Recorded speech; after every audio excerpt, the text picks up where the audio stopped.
We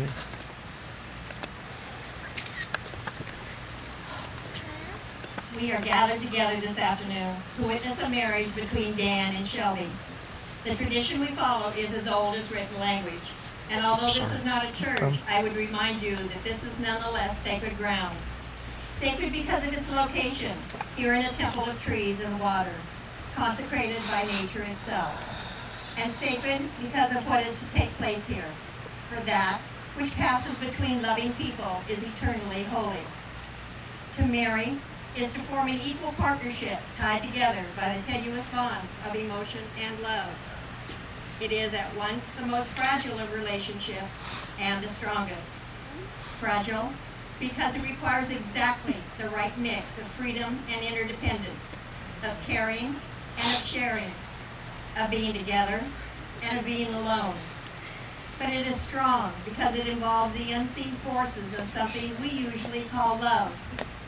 Mutual devotion, concern for the happiness of the other, joy in each other's company.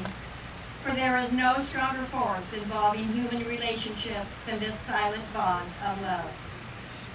Remember that this wedding is only a symbol, a celebration, and a public recognition of what already exists in the silent places of your hearts. It is your marriage, and not something created by the state or the church. It is yours to define, yours to make real, and yours to live. Nothing I can say can make it anything more than what already exists in your hearts.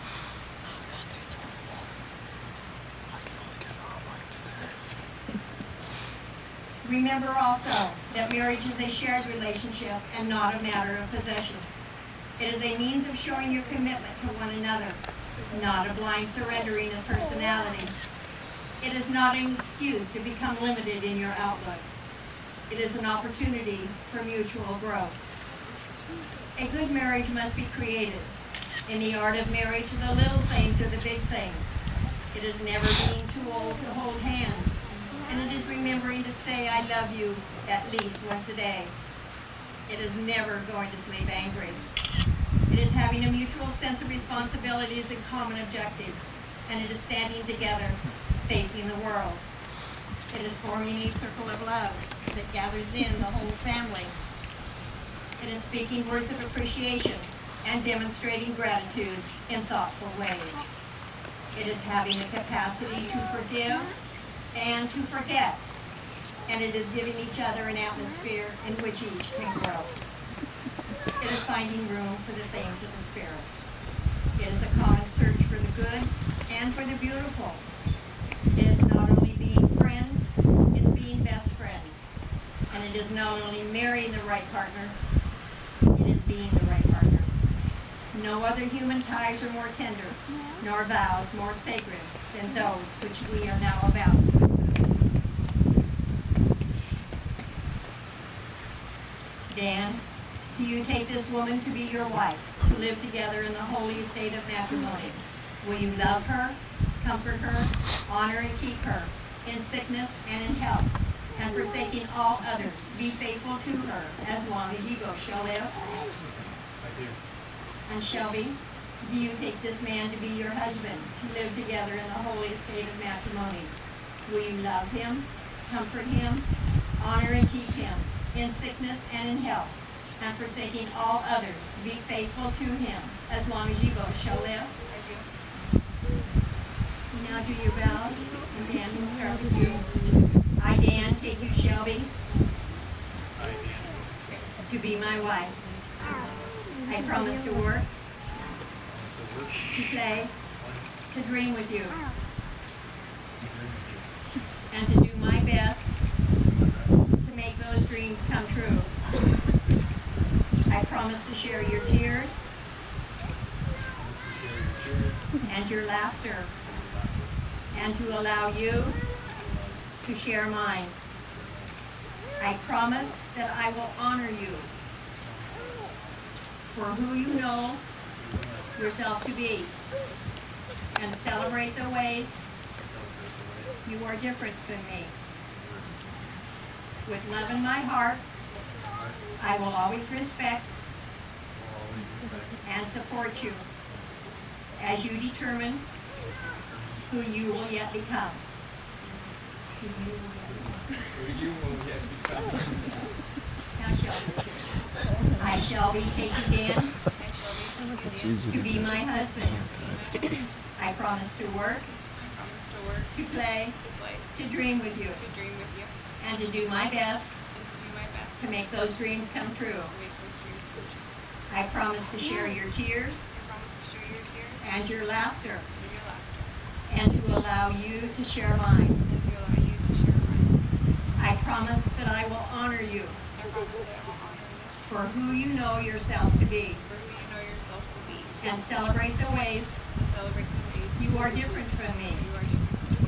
With love in my heart, I will always respect and support you as you determine who you will yet become. Who I will tell you to become. The Word of God describes the kind of love we are to have for each other. Love is patient. Love is kind and is not jealous. Love does not brag and is not arrogant. Does not act unbecomingly. It does not seek its own. Is not provoked. Does not take into account a wrong suffered. Does not rejoice in unrighteousness, but rejoices with the truth.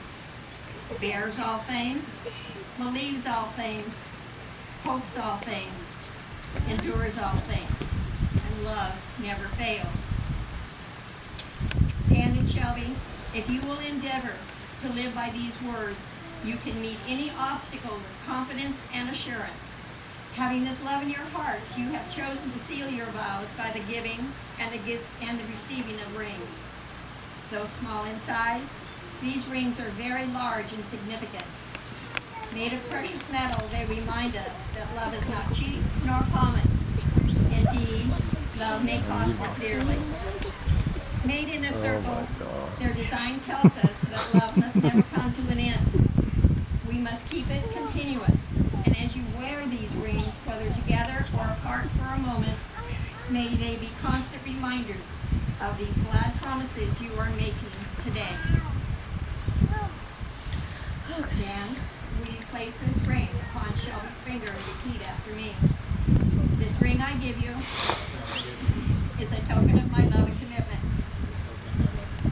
It is also a symbol of our new beginning.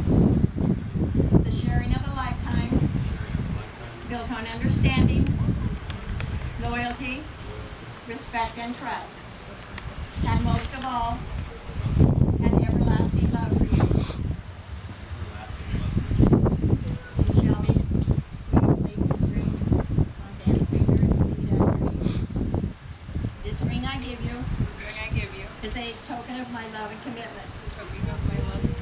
It is also a symbol of our new beginning. The sharing of a lifetime built on understanding, loyalty, respect, and trust. And most of all, an everlasting love for you. Throughout the ages, wine has been used for celebration. At many times and among many peoples, wine has signified life, and a life of plenty. Drinking wine from a common cup has been the symbol of deeper sharing. May you be blessed by life, a satisfying, healthy life. Drink now, and may the cup of wine be a symbol of your communion in spirit, mind, and being.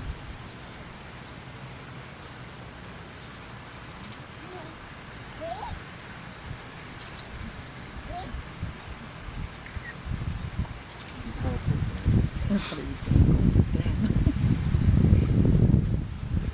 He doesn't like wine.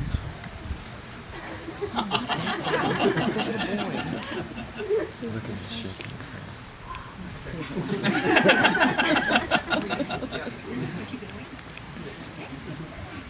You have come before family and friends and have expressed your desire to be husband and wife.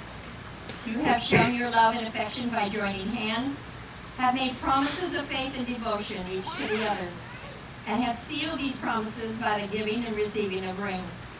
I therefore pronounce that you are husband and wife.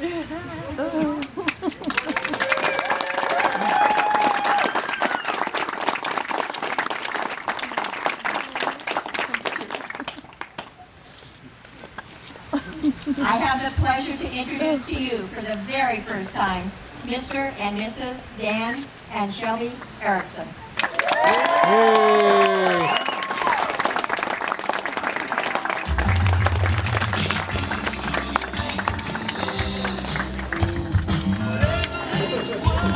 Hi, dear.